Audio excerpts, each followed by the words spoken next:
ICDL's new DIR parent network. Support, learn, and thrive together. More information at icdl.com/parents or affectautism.com/events. You're listening to Affect Autism, where affect is the #1 tool we use in supporting child development through playful interactions. Welcome back, listeners. We are here with ToniAnn Loftus this week. She is a DIR expert and speech-language pathologist who trained at the Rebecca School in Manhattan and now owns and operates Seaport Speech and Feeding, a clinic in Manhattan. Today we are discussing inclusion in schools with a specific focus on speech and language and how she can bring DIR into the classroom to make it accommodating for all students. Welcome, ToniAnn. Thanks for having me. I feel a little bit nervous. I've listened to your podcast for a really long time and there are certain ones that I play over and over to remind myself about certain areas. So I'm a little intimidated. It's so funny. Everyone says that, but it's just like having a conversation. And I assure you that at the end, everybody's like, oh, that went way smoother than I expected. So hopefully you'll have the same experience. It was wonderful to finally meet you in person this March at the ICDL Rebecca School DIR conference, because I know I've heard your name for years and we may have seen each other at in previous conferences, but didn't really interact. So it was wonderful to finally meet you. Yes, of course. So yeah, this is a wonderful follow-up to my podcast I did with Kim Credich on inclusion in schools, and she's this parent advocate.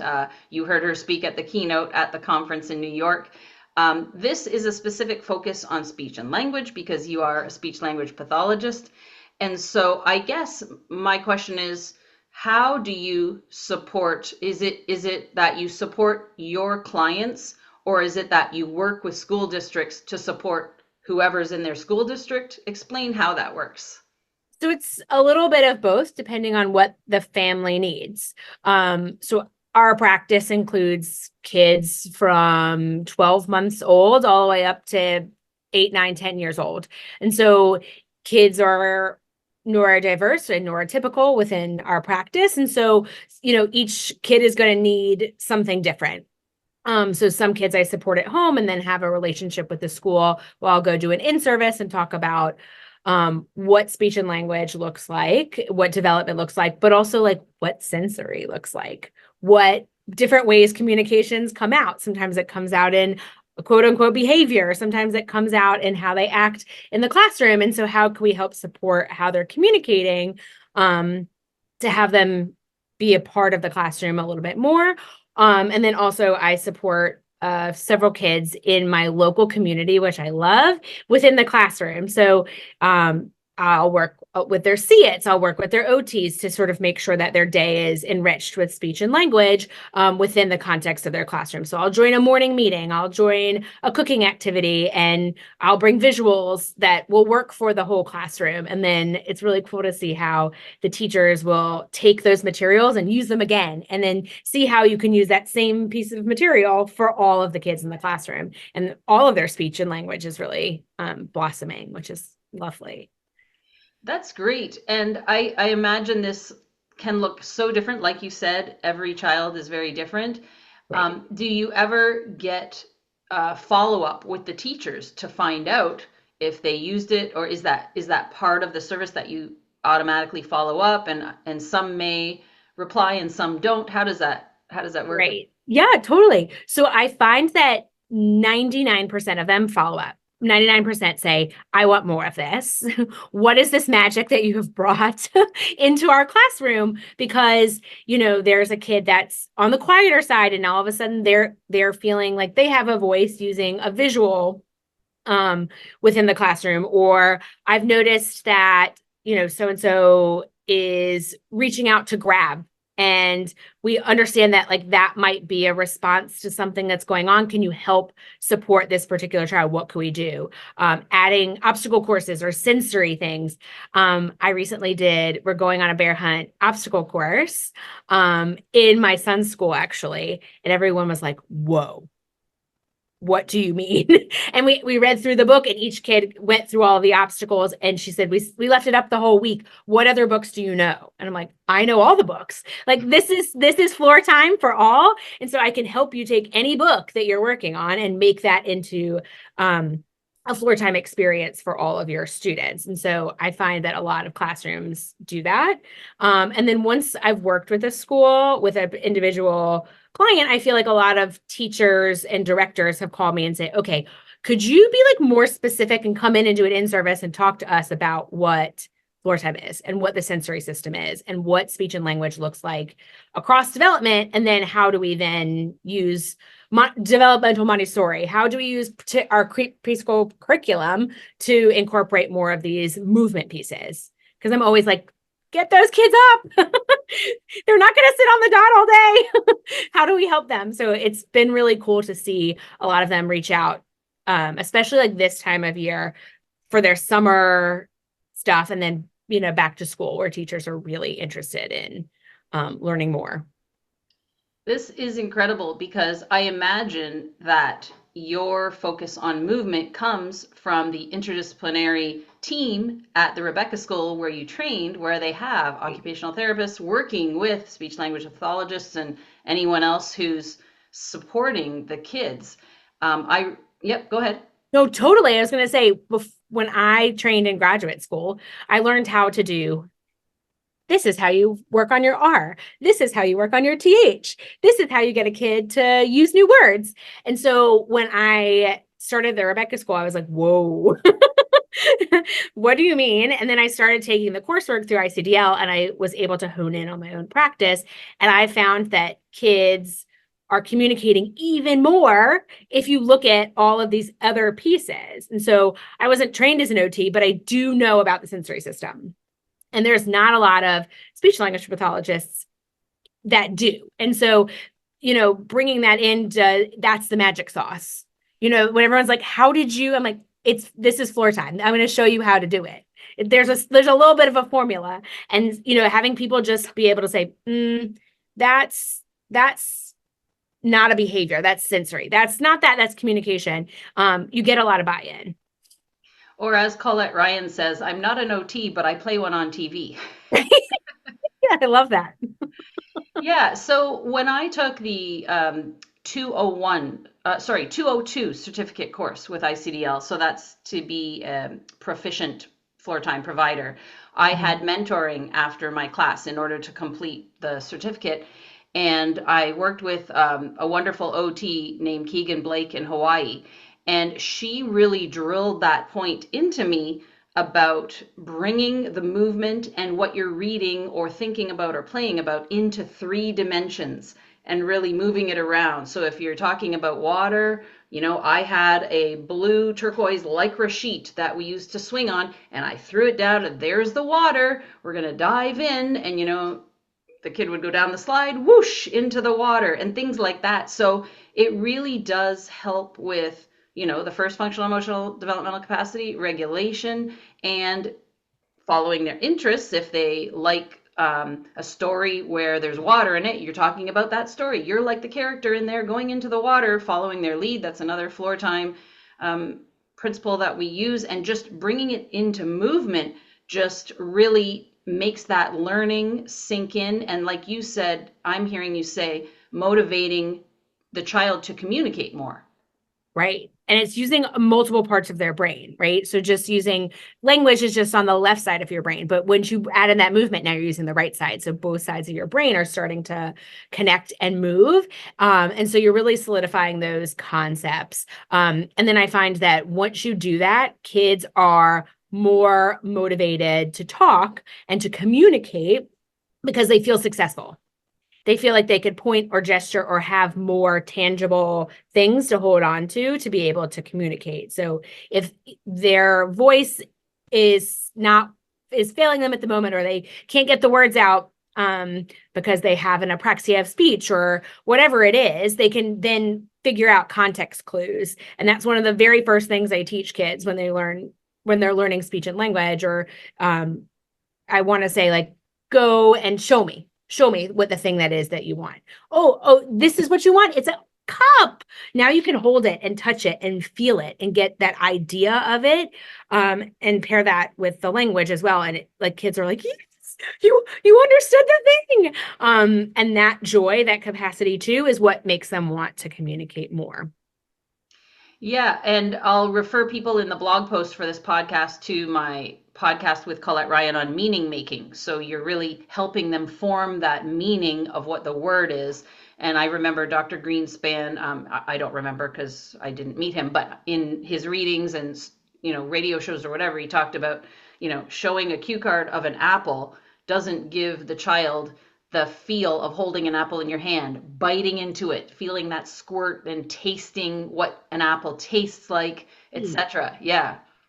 Gil Tippy once said to me when I very first started at Rebecca School, I was new to Manhattan, and he gave me the example of being at a baseball field.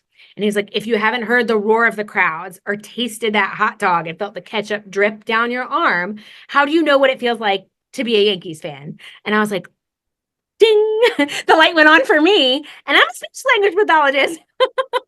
So like that whole connection piece makes such sense. So giving kids more experiences are going to make such a difference in their language and in their lives. That's such an American example for our international listeners. Right. I grew up in Windsor, Ontario, bordering Detroit, Michigan, and I was a Tigers fan. So for me, it was going to the Tigers game, but I did not like hot dogs, and I do not like ketchup. But I understand the point you're making, because the roar of the crowd when there's a hit, and the sigh when it's a foul ball instead of a home run, or whatever it is. So. But even tasting the hot dog and saying, I don't like this is an emotional experience, and being able to say like, oh, I don't like this, to have the opportunity. I cannot tell you how many times I've worked with toddlers, including my own, who will taste something like, it's yummy. I'm like, it's not yummy. Your face does not look like it's yummy. Happened with my son. My son also, he'll say, no, I don't want to try it. And then he'll taste it and he'll be like, give me more. Right. So having that emotional experience with food and having opportunities to say, I don't like it, or I do like it, or I'm not sure, is also a part of the experience. Now, I will point out that you are a feeding therapist as well. And the reason we're not covering that specifically today is because I did a full feeding and floor time podcast with another therapist. I believe, was it from PCDA in California? I'll put a link to it in the blog post, but we certainly can go into further issues beyond what that podcast had. If listeners have any questions about feeding beyond what I already covered in the previous podcast, ToniAnn will be the one to podcast with about that in the future. But I really love this idea of what you're saying, promoting communication in the classroom and through all these different activities. And what about our non-speaking kids? Because a lot of the parents in the parent support group that I facilitate through ICDL have children who are non-speaking, and I'd say maybe half of them, at least a third of them, are using AAC, so alternative and augmentative communication devices, to communicate. Do you work in that as well? Yes and no. Some of my clients do use it, some of them don't. But I like to introduce it to classrooms because I think a lot of teachers are not trained to use it. My sister teaches second grade, and sometimes she'll call me and be like, I have a student and they have verbal words, but when I ask them a question in front of the class, it's like and I don't know how to support them. And so oftentimes I will start with a classroom and I'll just walk around with a camera and take pictures, Polaroids, or whatever it is, and teach them how to use visuals within the classroom, and teach them that AAC only helps communication. So anybody that is in the classroom, any human, could use it to help enhance what they want to say or their ideas. So that's oftentimes I'll spend the first day just kind of observing what the classroom looks like, and then think about how I can help with visuals and making choices and thinking about how are we phrasing what we're saying? Are we asking a question? Are we putting the pressure on to making a choice? Or are we just wanting them to comment or point or picture? So it's all about how we say and what we say, the semantics of it at first.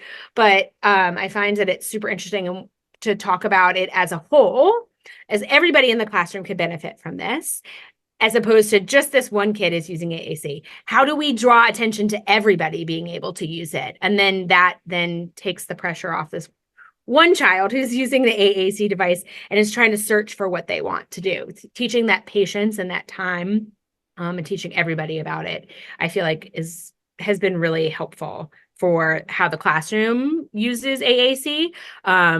Because I feel like oftentimes it's like, here's the device. Okay, have a great day. And so like teaching, everybody in the classroom to use it in a functional way has also been really great. That's what I've heard from so many sources, that the first thing you do, my podcast I did with Andrew Klein, on who I think you probably know from Rebecca's School, yeah. on reflective practice. He talked about just modeling. And I've done podcasts with parents, in particular, Cass Griffin Bennett is one of the parents I did a couple of podcasts with, where she specifically mentioned just modeling low tech and high tech AAC with the parents at home. And then the kids might get curious and want to use it. So I like that you say you introduce it to the classroom, because then everybody in the classroom can see that. And how receptive are teachers to actually learning how to use these devices? Because I can imagine it's tough on a teacher if you're not supported, right? The teachers need support too, and to just pile on this and say, learn this, like that would be really overwhelming for me. Right. And a lot of the teachers that in the schools that I go into particularly have a general education background. And so they don't have a background working with kids with special needs or our population. And so they're like, I actually don't know. And I said to say, I really admire you saying that. Great. I'd rather you say, I don't know, can you help me? Than say, sure. And then it kind of sit at the desk all day. And so it's been really cool to show them the low tech, the high tech, and like, oh, if it's not charged, here's what you can do.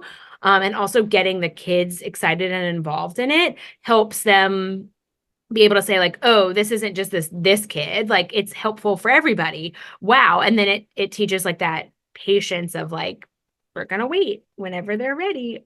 Oh, should we skip to somebody else? Oh, we're going to come back to you. Don't wait or don't worry. And so thinking about that, I think a lot of them feel excited that there's an opportunity to learn within the context of their classroom. Because I feel like consulting is one thing to say like, okay, here's different opportunities on the phone of hypothetical things that could potentially happen, as opposed to like real life scenarios where we could say like, here's how you use it in morning meeting. They're like, this is amazing. Like I know now tomorrow I can repeat it. It's the same thing with like learning new motor plan. If you can see somebody and do it yourself, you're going to learn that motor plan much quicker than somebody just like saying like, here's what you could do. And so like having them experience it and go through it.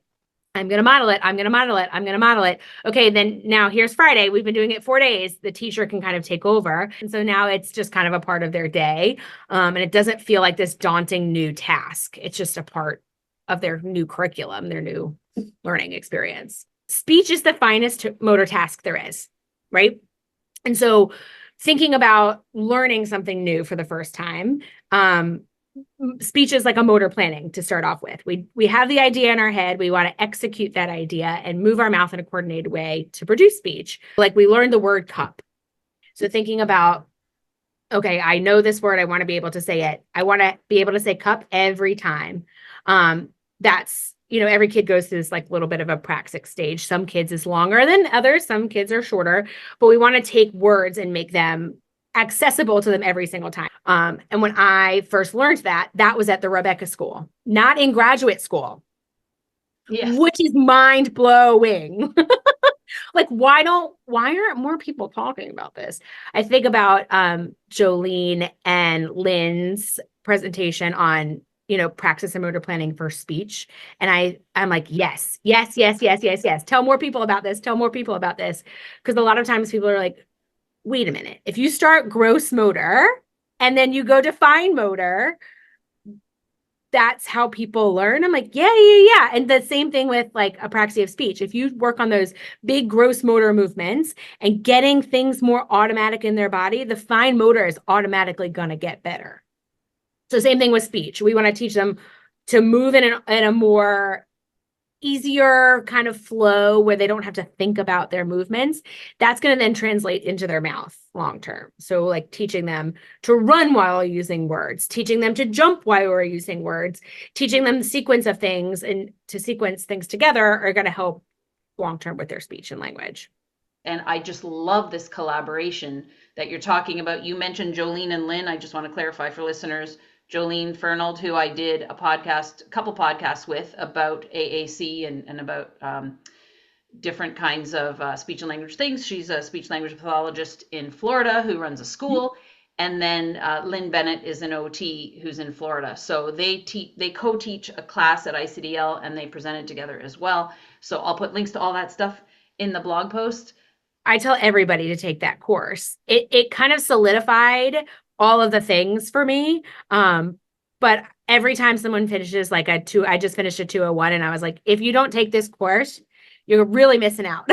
I tell all students at the end, like, make sure you take this course because I feel like it really just kind of like gives you so many new insights in speech of how speech and language work and how you can break it down and actually make it easier. Because the gross motor stuff's a lot easier for kids to learn than the fine motor stuff. And so if you work more on gross motor, kids feel more successful. And then eventually you kind of move to that more fine motor skills. But I think that's so cool. It's not just the sensory system. It's not just about vestibular on a swing and then all of a sudden their sensory systems are awake and they can talk more. It's actually like the mechanics of their mouth and how they move and how your brain works. It's like mind blowing to me. Okay, so I'm going to go off on a quick tangent for a second. Sure. So we worked with occupational therapist Maud LaRue in Pennsylvania with my son for years, going to intensives. And Amazing. There was a phase where my son started licking everything. And so he would go up and lick dad's face. And then he started licking his friends at school.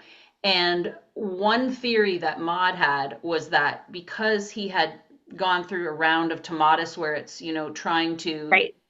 affect the auditory processing, his mouth was starting to awaken to things to clarify how he spoke, because he was verbal and I could mostly understand him, but other people would look at me and say, what did he say? And she thought that because he's starting to feel different things in his mouth, licking gave him that sensation. Now, that was her theory. Of course, we don't know if that is for sure why he was doing it, but that speaks to what you're telling me, like the fine motor stuff starting to come into play. It's all interconnected and it's all like the brain's processing of information. And again, it's going to look totally different for every kid, but it's the idea that he's trying to gain more information. That's like mind blowing to me. That's so smart. He's like, something feels like I need to figure this out. And he's like, let me lick and see if, oh, that did actually give me something that like feels good and gives me more information in my body. That's amazing that he's like finding those compensatory strategies for himself. That's like helpful. That's so cool. And it's so cool that the listening program helped improve his articulation. Yeah, I mean, there's research behind tomatis, and I would say out of a lot of the different types of things that maybe aren't hard science, like the listening therapies do have the most research behind them. Even my neurologist told me that. So it was pretty good. Maud uses tomatis to work on regulation components first before she goes into other stuff. And I talked about that in some previous podcasts that I'll link to in the blog post as well. But it makes me think about another tangent here for a second. When our kids are developing and they are not on a neurotypical pathway, and I noticed things that maybe younger neurotypical children would typically go through happen years later. So things like, mouthing objects. Our son did that, even when he was 3 and 4, which usually babies do. They're getting information about their environment through mouthing objects. And in my podcast with Gene Christian about pre-affective verbal signaling, or it was called something like that, he talked about how children will often, look at their parents' face and grab the glasses off their face, and the parents will say, why do they keep grabbing my glasses? And he says, that's because you're the most beautiful thing in the world to them, And that's what babies do at that stage, is they reach for your face as they start to recognize who you are. And our kids might just be doing it later. And, every kid will do different things later. Like my child started pointing, 4 years after they were asking me on the surveys at the medical appointments, does he point to show you things? No. And then 4 years or ish, 4-ish years later, all of a sudden he starts pointing at things and I'm like, oh, he's doing it. That's amazing.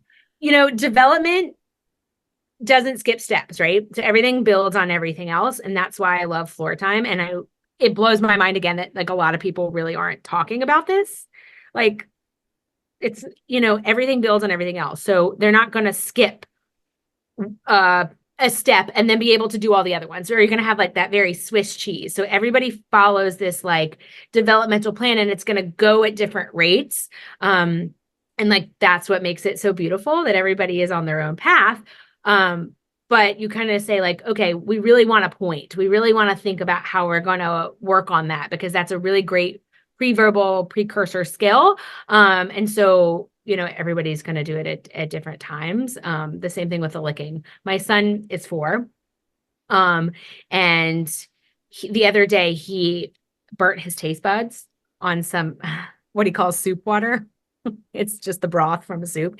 And then he couldn't tell me that they were burnt, and he just didn't have like the vocabulary for it. And he looked at me and started like licking my hand. And I was like, is something bothering you? But I thought that was so smart. Like, he's like, it's my tongue and I'm trying to get it off and I don't know how to use it, but what is happening to my body? And so like, he's 4 years old and he's licking, and that's really cool. But then I was like, oh, there's a reason behind that. And so like trying to figure that out and help him find the words. Oh, you burnt your tongue. Ouch.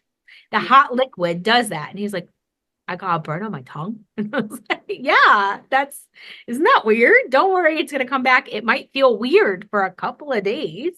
But it was really cool to like have that experience. I don't recommend intentionally burning your child's tongue to have that experience, but it was really cool that it came up like naturally in our lives, that we can kind of have that conversation around it. Okay, so I want to go to a really important point now, because I think listeners have been probably listening and they might be saying like, when is she going to ask this? If your child is non-speaking.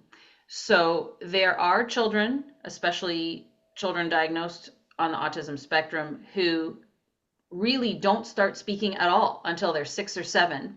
I know ICDL's new board president, Emil House, he started speaking for the first time at age 15. And he now is, 30, he might be 31 by now. He has a PhD, he just got married. Like, he has a lot of challenges with different things that he's experiencing. He has, he would say that he has disabilities, but people didn't think he would ever talk, and then he did. On the other hand, there are autistic individuals who may never speak, and they will always speak using different devices or AAC devices.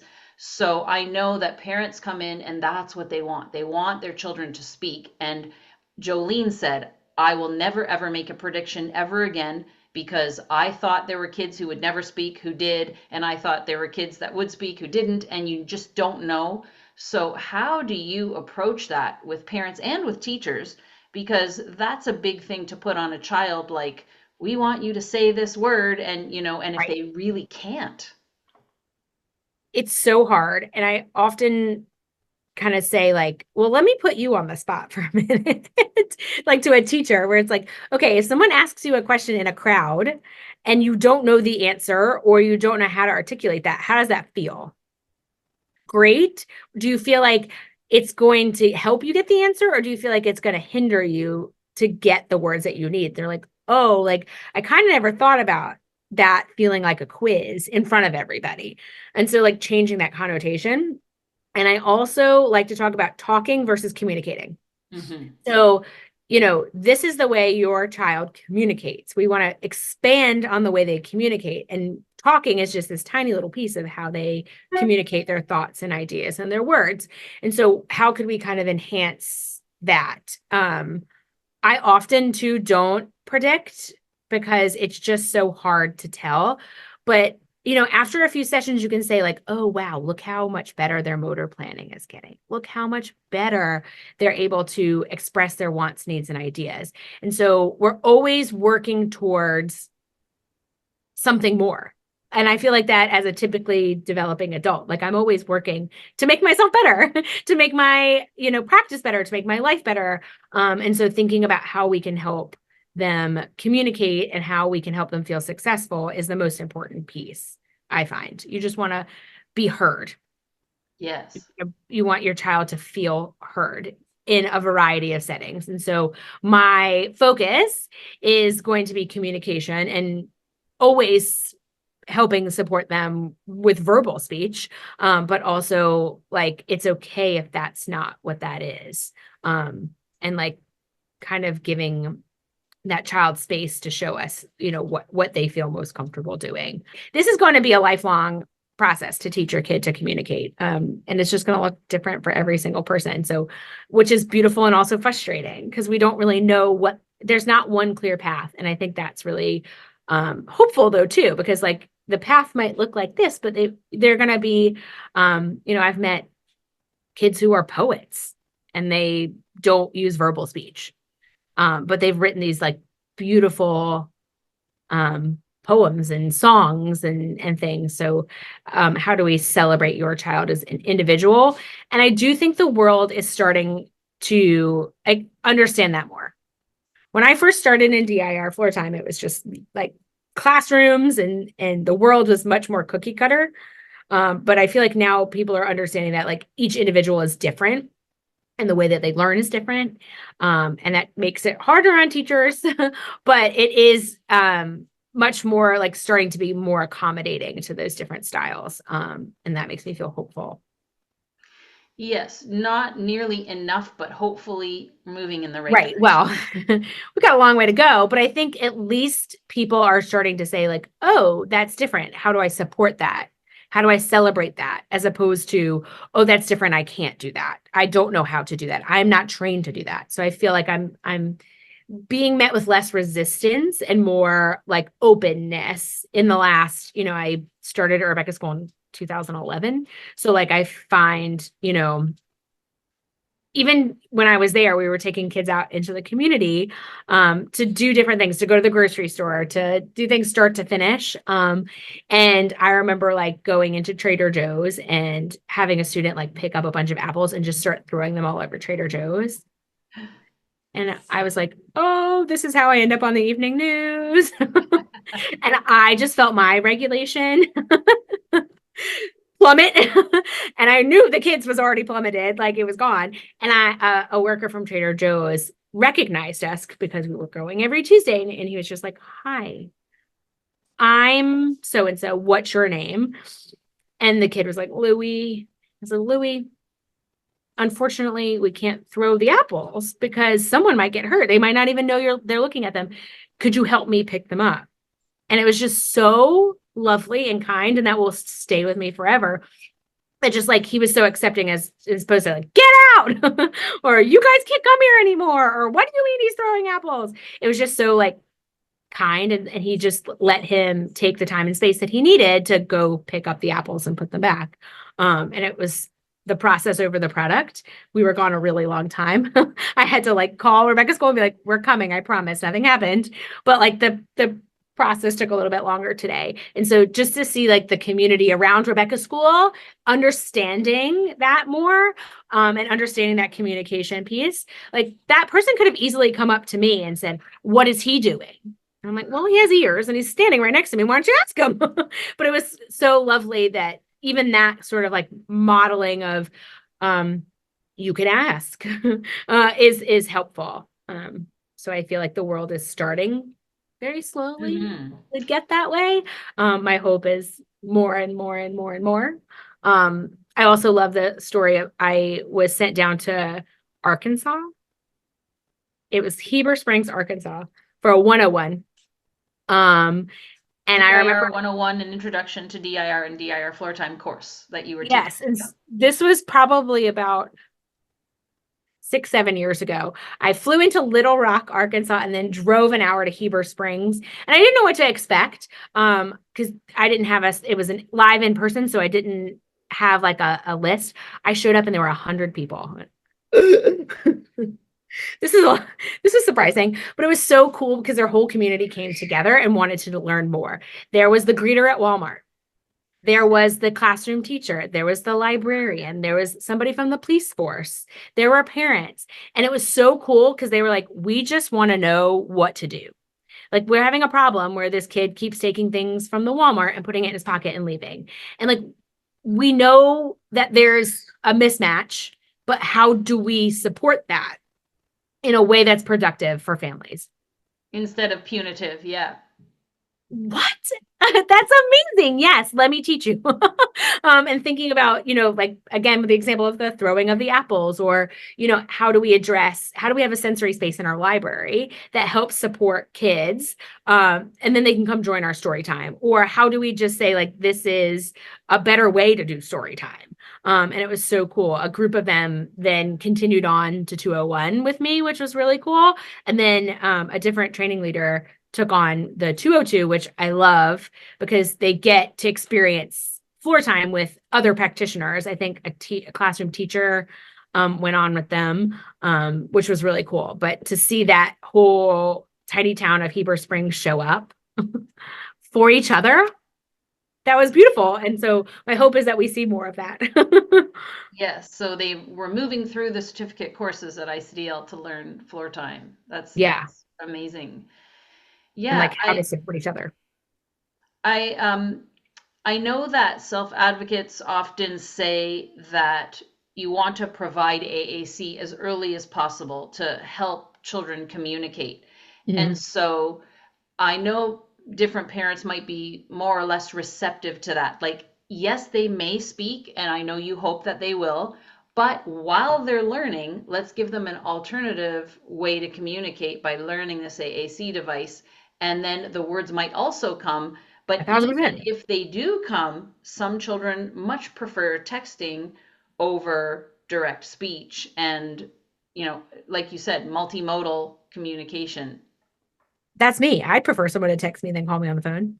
Yeah. I can like think about my response and I can understand what I want to say and like think about that if I'm not available right this moment, that what I would like to say. So thinking about that as an adult, I always like to bring it back to us as humans. Like, how do you respond? How do you communicate? And then that will then give us, some insight on how your child might communicate, and thinking about like, oh, you don't just use verbal speech all the time. You sometimes use written speech, or sometimes use pictures.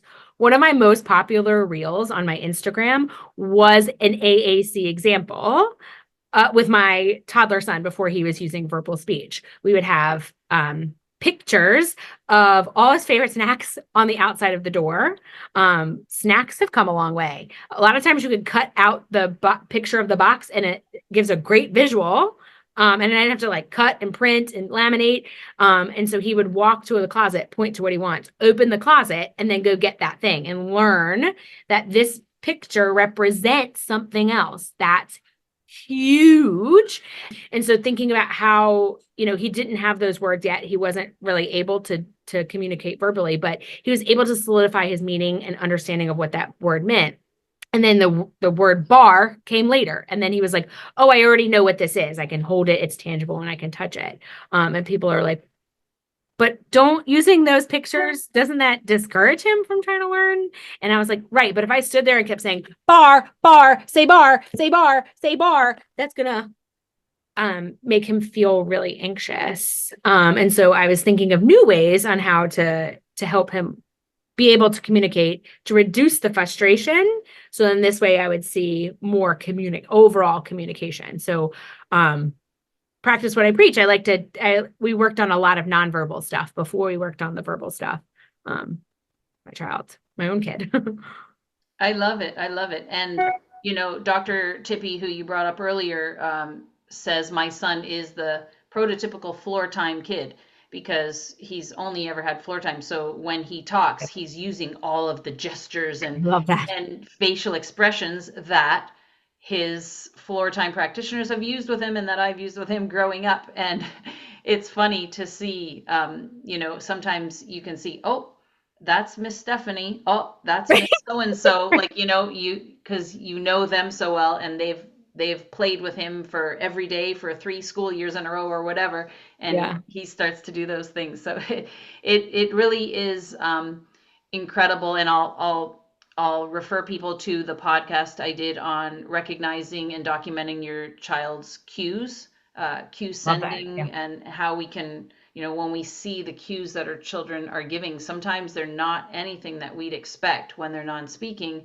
but you can start to notice different cues, and that's their way of communicating if they don't have the motor control of their body or their mouth to speak and that kind of thing.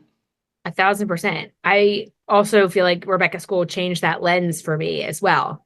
To be able to say like, oh, look what's going on. There was a talk Gil gave to the staff, and it's called "What Are You Doing?" And it was so interesting because it was like people always came in the classroom and felt like they needed to do something, but like they just needed to be. And a lot of that was thinking about like, how do you like walk into a room and read the cues of everybody to kind of say like, okay, this is how I'm going to enter this space being instead of enter the space doing. And that's always kind of come like to me when I enter a classroom or even enter somebody's home for speech therapy. Like, let me kind of look and see what's going on before I initiate with this giant affective verbal communication speech therapy like thing. And it's been so interesting to see like how a parent interacts with a child and you're like, oh, like they are their affect is very low and slow, and the child is really responding to that or not really responding to that. And so like, how could we help find that match? And then how do we help read those tiny little cues that the first 6 sessions I totally missed? And this is why like video recording things are so helpful. I like to always kind of get a little bit of video at the initially working with a child, because then you can say like, oh, wow, look how far they've come. And also like, look how bad I was at reading their cues when they first started. I'm like a high affect person, and I have to always remind myself like affect is 2 sides. And so like, how does that help that child's communication skills? Some of them were like, when I walk in, like, oh, you're telling me I'm giving you too much information with my face and my mouth and my volume. Yep. But some kids love that. And so like thinking about what those little cues will also impact their communication. Definitely.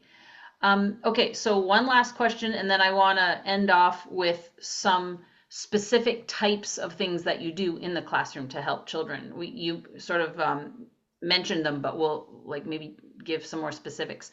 A lot of kids who maybe talk a lot. So my son is a talker. So even though in a classroom setting, the teacher might ask another child for the answer, my son is the one who jumps in with the answer, and he wants to talk a lot and sometimes is unable to just wait and listen. So hard. So how do you handle that in speech therapy when there's the kids who just talk nonstop? It's serving a purpose. Like do they like to hear the auditory? I feel like a lot of times, I'll walk into home and the TV will be on in the background. No one will be watching it, but it'll be on in the background. And grandma is at the house and talking to mom, and like there's lots of sound going on. And so that input feels good to them. It feels comforting. And so when they get into the classroom and it's on the quieter side, they want to hear that input. So they're talking a lot to provide themselves with what they need. And so I often think about how could we frame that for a classroom teacher, how we can help kind of support that this could be a reason why. Let's think about that. How could we help provide some sort of input that would help them feel more comfortable in their own space, to work towards being able to wait or being able to raise their hand, or thinking about how could we start off with everybody like using everybody giving like shout it out, giving them an opportunity to shout out, to like give the answer at once. Whoa, that was so much. But like giving them like the opportunity to use what's serving them. And I feel like that the always kind of reframing is helpful. I've been in a school, I work with 2 boys and in 2 different classrooms. And it's been so amazing to see the teachers be like, I think, and you're like, oh, I hear myself about to come out. I hear floor time about to come out of your mouth, because they're starting to like think about, how do I reframe what the student is doing, or what even a student that I don't work with is doing, and trying to figure out new and different ways, and thinking about like, oh, they're seeking the auditory, oh, they're seeking the more movement here. How do we like help them get that in different ways? So I feel like that's been Yeah, I love it. So you basically went into my last question, which is specific things that you'll do in a classroom. So what about for the parents listening and their children aren't speaking yet? What kinds of things do you suggest them to do at home? Visuals are a very easy, well, not easy, it is time consuming, but thinking about even using your iPhone to go take pictures of all of their favorite things or things that you're commonly doing, places that you go, a picture of the front of their school, and just having those available. And we're not using them quite yet as an AAC to make a choice, but we're going here. It's time for the bathroom, so they can then visualize what's happening. Or, it's time for morning meeting. We need to find a red dot. Here's your red here. Can you match? Like thinking about And the red dot would be on the floor where they sit. Right. So like, how do you help support them get to where they need to be for the next activity? And then, more often than not, there's another kid in the classroom that might need some similar support. So having that like Rolodex of pictures of all the things in their classroom to start off is really helpful. One of the schools I work with, all the teachers have an iPhone, and that's how they communicate with their emails. And so I will take their iPhone and take really good pictures of all of the things in their classroom. So like, if you don't have it printed, that's fine. How could we like help get to the thing that we need, especially if you're out in the community? A lot of people put the little picture boards on the back of their IDs that they can carry around all the time to have that low tech. But if you forget that, how do you have different backup ways? Because it's one thing to say, we're going to a new park today. Well, what does that actually mean? Let's having a picture. You tell me in advance, I could stop by the park, take a picture, send it to you. And now you have it access. This is where we're going, everybody. This is where we're going today. This is a new park. It's going to take us a little while to get there. But like taking the time to explain and show those visuals are really helpful. I try to print them out at the beginning of the year, but they get lost. So like, how do we have backup different ways to do that? One of the things that I learned from working at Rebecca, also with the Deaf Blind Collaborative, was thinking about backgrounds too. Like the easiest visual to look at, it has a black background with a white lettering, as opposed to what a piece of paper would look like is white with the black lettering. So thinking about like a blackboard is going to be easier to see than like a whiteboard. And so like getting a chalkboard that has like neon markers are going to be super helpful. Labeling things with words, labeling things with pictures. How do we sort of like think about your classroom as a whole, and what are your goals for the classroom? And then how can we, use those for everybody? Awesome. Well, thank you so much for all of this information. I learned a whole bunch. Every podcast I learn something new. That's what I love about hosting this podcast. So thank you, ToniAnn, and I will put the link to Seaport Speech and Feeding, ToniAnn's clinic. I will put it up on my website, and people can contact her that way if they're interested.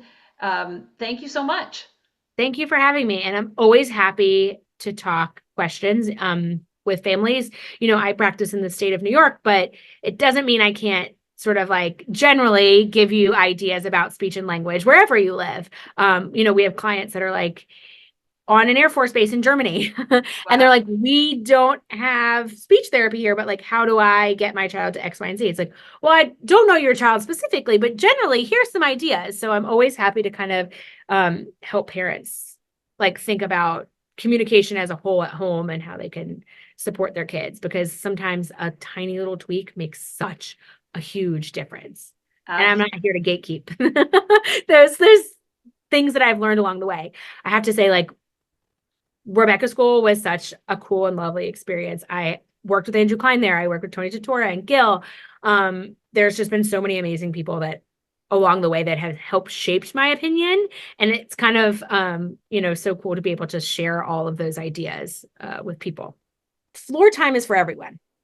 Floor time wasn't developed just for a specific niche kind of therapy. Floor time looks at development totally. So floor time is for everyone, wherever they are. It's for my husband, it's for me, it's for my dog, it's for my child. So like floor time really can help understand how a child is a learner. And I think that floor time in school and like getting it into more schools and having more teachers understand what it is and that it's not just for kids with special needs, it has opened up such a door for learning and how they view learning. And so I really am excited to see that and to bring that. I feel like there's not a lot of practitioners that do that in Manhattan. And so I'm like really trying to drive home, like this is for everybody.